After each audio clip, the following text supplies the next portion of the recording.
this could really be a conversation about loving yourself and loving the things you enjoy. And I think reading these types of fiction, whether it's horse girl fiction, whether it's dragon girl fiction, or really the sort of broader romantasy genre that has come out that sort of blends romance fiction with fantasy fiction, that didn't exist when I was a young girl in Idaho seeking to not feel alone. And I would have loved to have had access to these stories. And I think right now we're at a moment where women are coming together and sort of refusing to be ashamed.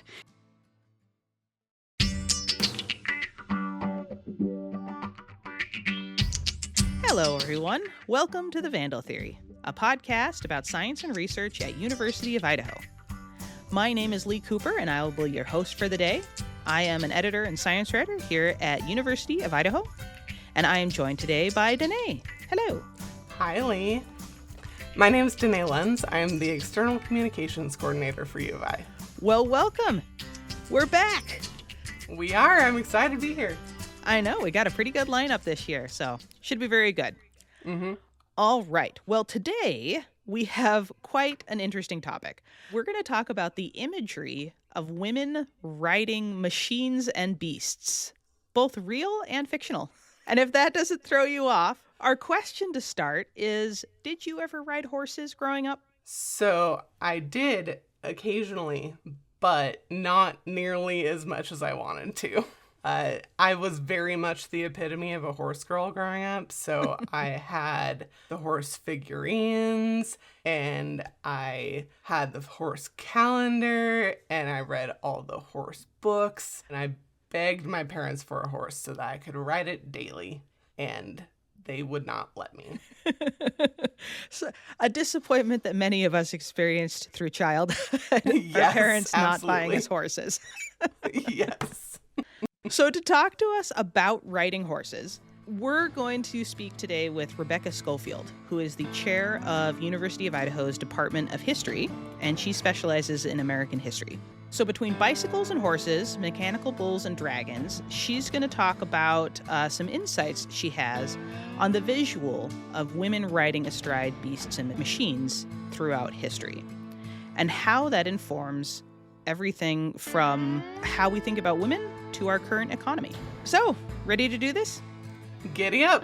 Oh, we're starting strong with the puns this year. This is going to be great. Rebecca, hello. How are you doing today? I'm doing great. Thanks so much for asking. Well, thank you so much for coming on the Vandal Theory. I'm really excited to talk to you today. Thank you so much for having me. So, Rebecca, can you first, before we dive into everything, can you introduce yourself real quick? Yeah, so I'm an associate professor of American history, and I'm the chair of the Department of History here at the University of Idaho. Primarily, I define myself as a historian of gender and popular culture. I've worked extensively on rodeo, fashion, and country western culture, and I'm very excited to talk about my new project with you today. So, you've started down this kind of rather niche area of research, and in fact, you're starting to put a book together, tentatively titled Astride the Beast, Women Riding Horses, Dragons, and Everything in Between. And that is what we are going to talk about. How did you get intrigued with women riding astride things? Yeah, so I actually wrote 2 books on rodeo, and I didn't really mention horses much, which really struck me as odd as I finished up those projects. And I grew up on a small cattle ranch in southern Idaho, in Emmett, Idaho.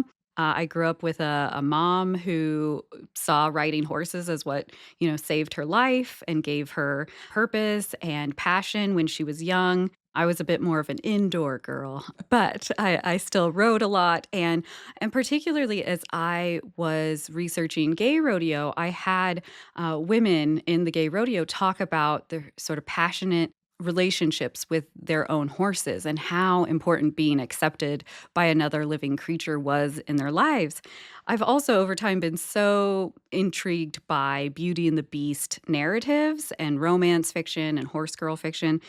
So for me, I really wanted to tease out how within this broader Beauty and the Beast narrative, what did it mean for women to be on top of and controlling those animals. And that really led me to horse girl fiction, bicycles, motorcycles, mechanical bulls, and also dragon riding fiction. So there's this very intimate relationship between rider and mount that I really wanted to explore, both in terms of the real world, women on horses and suffrage parades, and then also in the imagined world as Daenerys Targaryen mounts, Drogon and flies off in the end of book 5 of Game of Thrones. So for me, that's really what drew me to it, is kind of both my own life experience and also these broader cultural tropes that I find so central.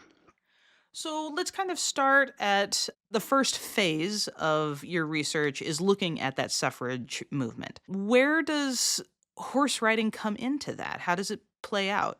Yeah, so throughout the 1800s or the 19th century, elite society in America still really believed that if white women could afford to do so, they should ride side saddle. And a lot of people think, well, sure, maybe on the East Coast, but not in the West, right? No, a lot of people who Hmm. came West carried those Victorian ideals with them, that this was really about protecting your social status, particularly class status, and that comes from protecting your modesty and ensuring you're not coming across as a sort of obscene woman. And this is even true for our own Kitty Wilkins, who was known as Idaho's horse queen. She was a very prominent horse trader, one of the only horse traders in the nation, had a massive horse ranch in southern Idaho.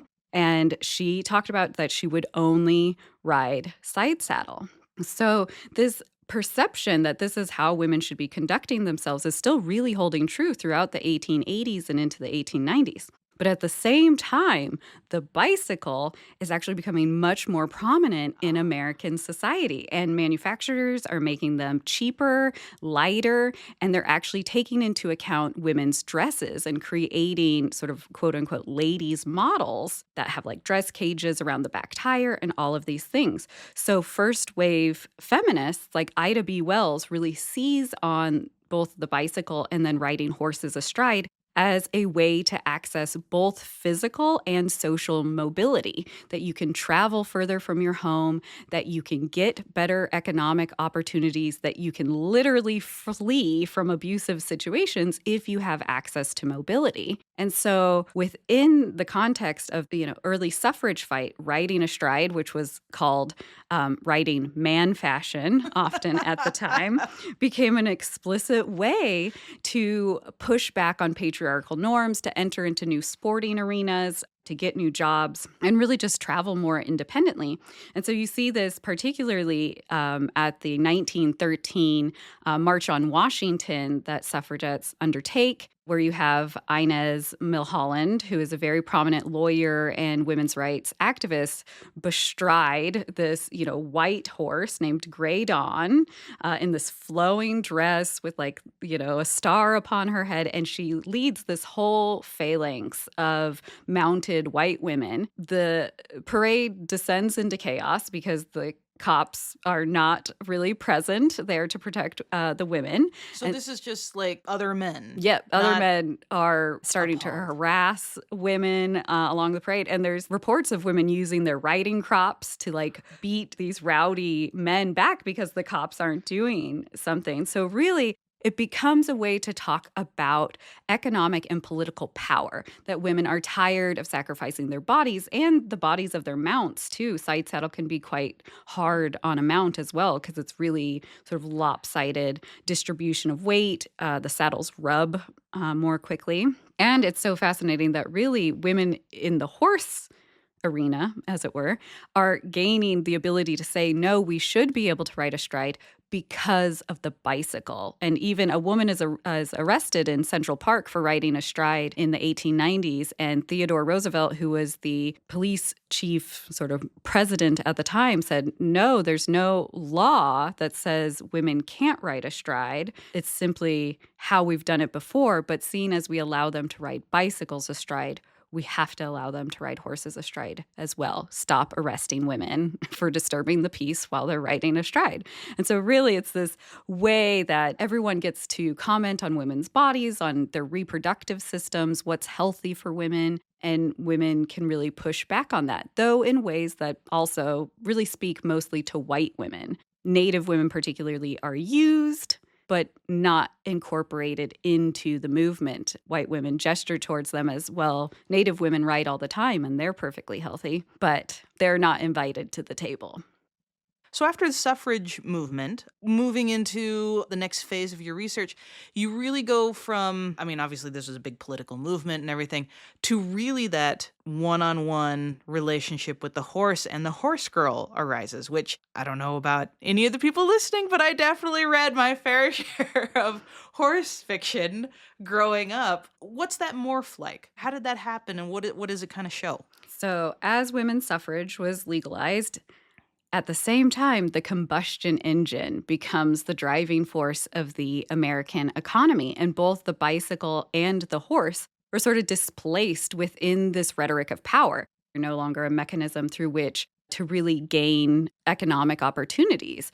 What they do become is a symbol of some social status, right? You have to have money to maintain a horse. Equestrian sports are very much on the rise, and you have to be seen as a certain class to participate in that. And then also, essentially, horses become a mechanism through which women can place their emotional desires and hopes and dreams. So, particularly for young women, we have this horse girl fiction really start to burgeon in the 1930s, really up till today is still wildly popular. But, National Velvet in the 30s was really one of the best sellers in this genre. And it allows the space within fiction for young girls to navigate different challenges, whether that's friendships or their parents' divorce or poverty or all sorts of things, and really set them up to understand their own blossoming femininity and the expectations of white womanhood. So all the things that are seen for heroines to be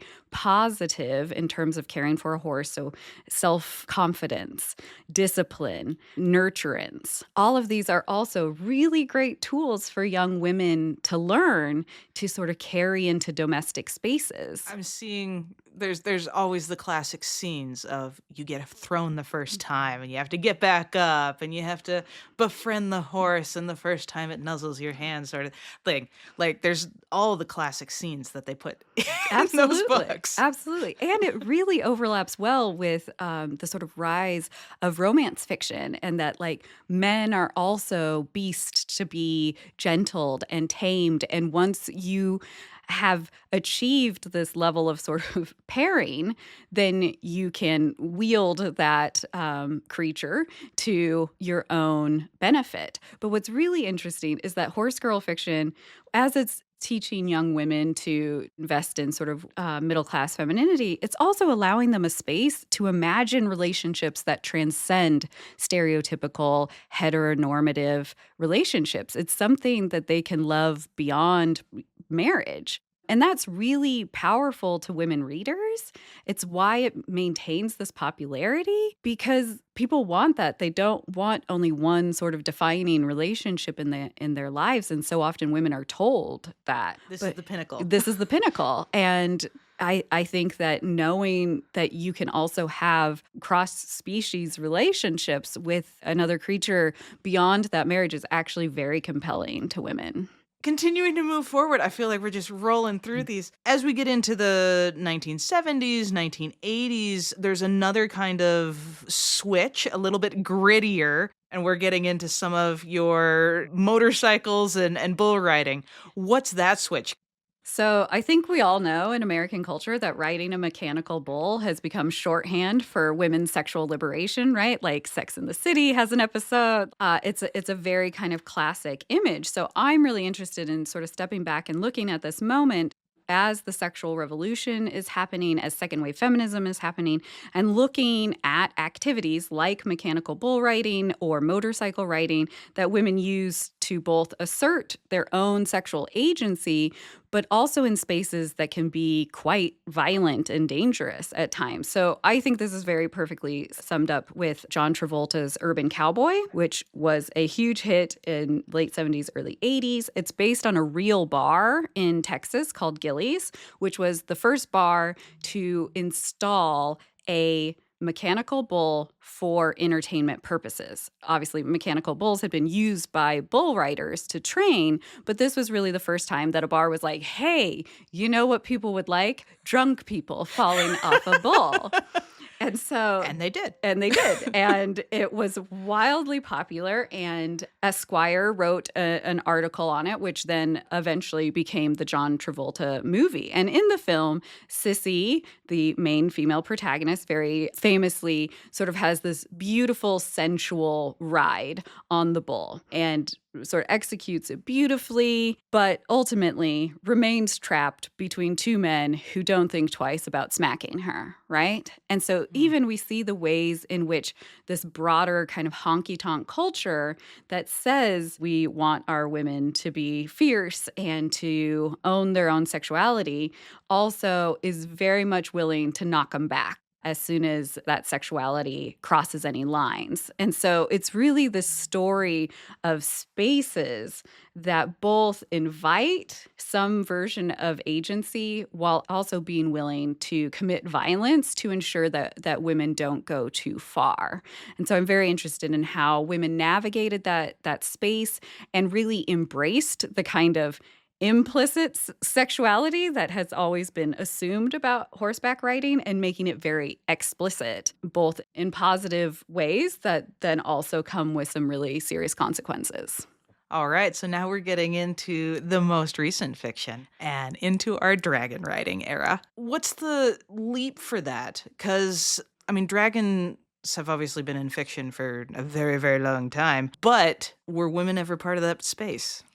Yeah, that's a great question. So, within modern American culture, prior to the 1960s, not really. And really, nobody rode dragons in the American mind until the 1960s. You might have nursery dragons that sort of befriend kids and go off on adventures with them. You might have some kind of like petting or befriending, but it's really not until the 60s that you see the notion of a dragon rider become part of American popular culture writ large. I mean, mostly prior to the 60s, dragons remain sort of Tolkien-esque in that they are evil beasts that need to be slayed.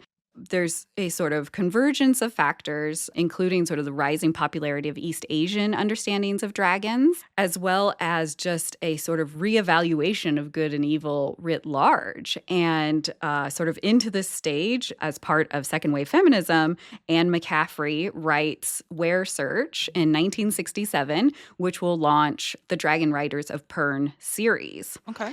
And so this series sort of explodes on the scene. People are really excited about it. And it is a very complex sort of second wave text in a lot of ways. It really demonstrates a lot of the ideals of feminism at the time, while also sort of illustrating some of the stumbling blocks. So all of a sudden, you have fiction that has a very strong female protagonist who is in a place of political power, not because of male authority, but because she is chosen by the last golden dragon to be her rider. And golden dragons on Pern are the only ones that can lay eggs, which give them, via reproductive power, the most power within the society. And so as the main character connects with this dragon, which is very, very reminiscent of a horse and rider relationship, only it's way better because all of a sudden you have telepathy.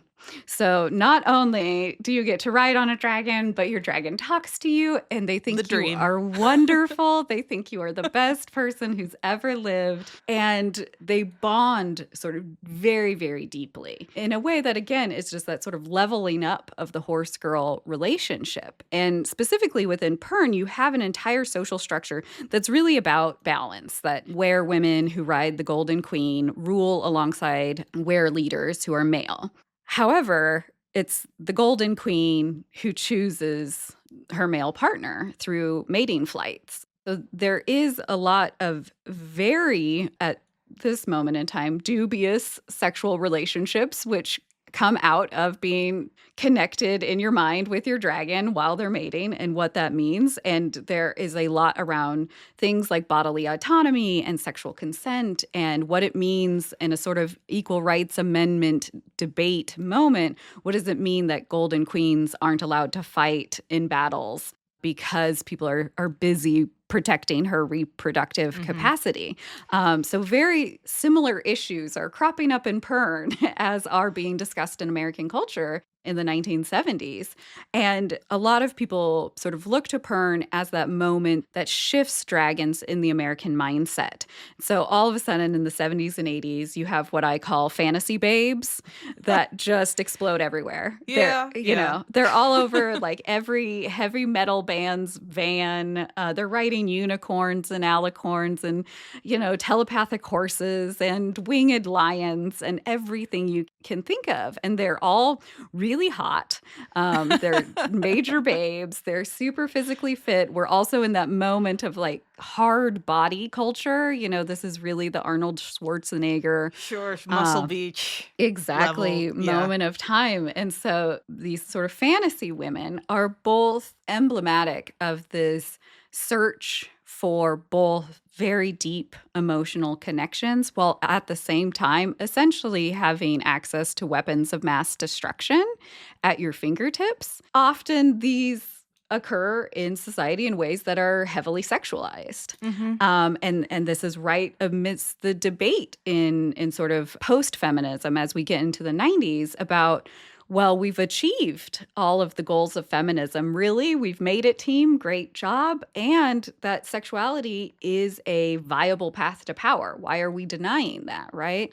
You have a lot of scholars and popular feminist writing at the time that to be sex positive is to see sort of access to power via sexuality is really, really important. And that is all wildly fascinating in terms of this fiction that is being produced and that dragons become overgrown flying horses that can breathe fire. And that's the relationship that is crafted. I will also say fantasy settings and science fiction settings often tend to be imperial in nature. True. So they often are set on some far-flung, quote-unquote, frontier, right? And so there's a lot of racialization that happens as well in who gets to wield these weapons and who has to crumble beneath them. And I think this is really poignantly illustrated in the person of Daenerys Targaryen in Game of Thrones in the 1990s.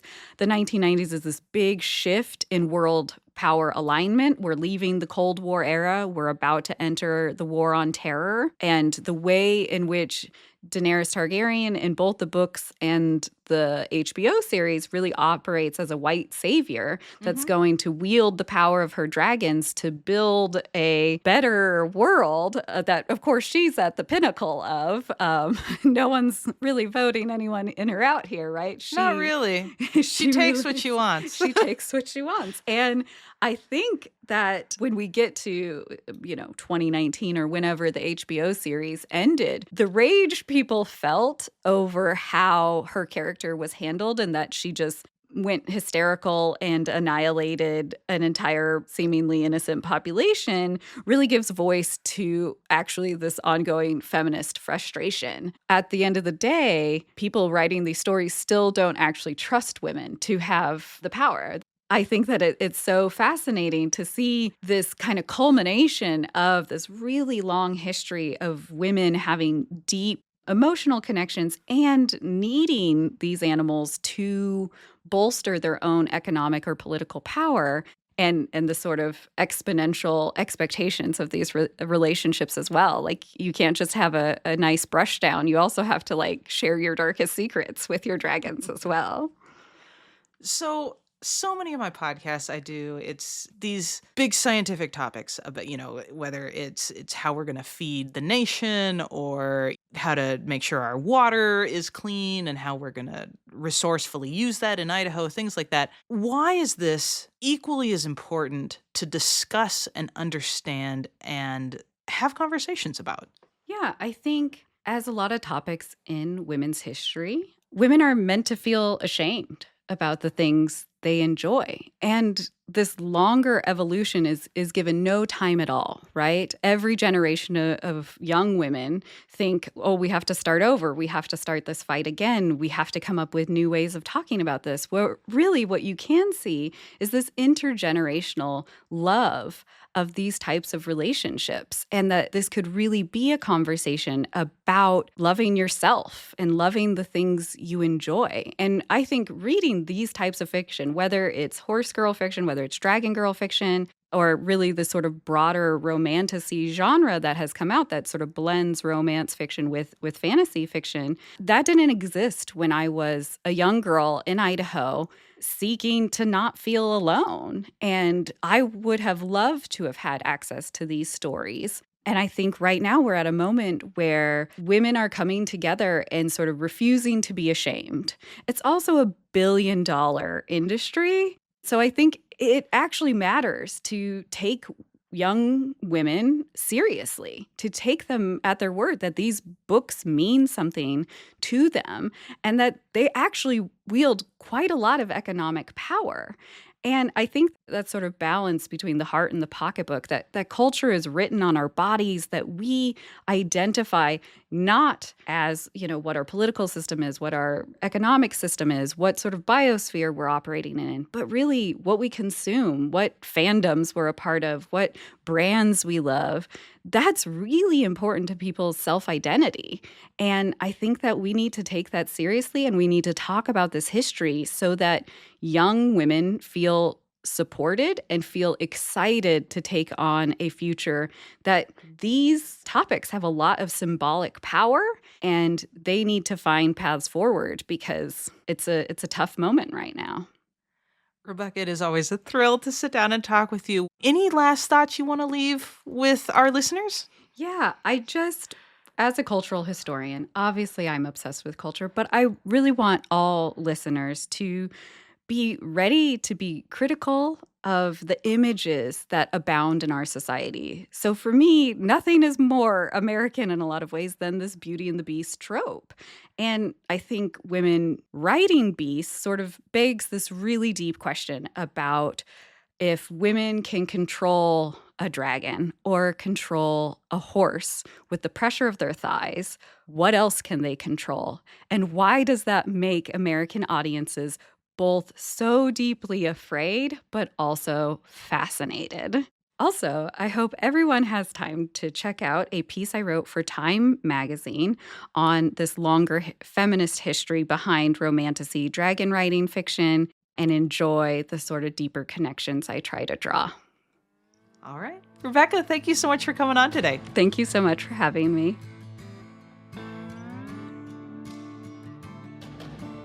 So, Danae, what do you think on that one? I love this conversation. I love it so much. I love horses. I love dragons. I am just super stoked that you got to sit down with her because this conversation was excellent. But there's a lot of things that stood out to me, but probably the most was when she was talking about the suffragette movement and just the fight for all of these things and the role that horses played, I just think was really excellent. I obviously knew that women had to ride side saddle, but I never really thought about the larger implications of that and people's thoughts on it, other than, in some books I've read that these young girls don't like riding side saddle.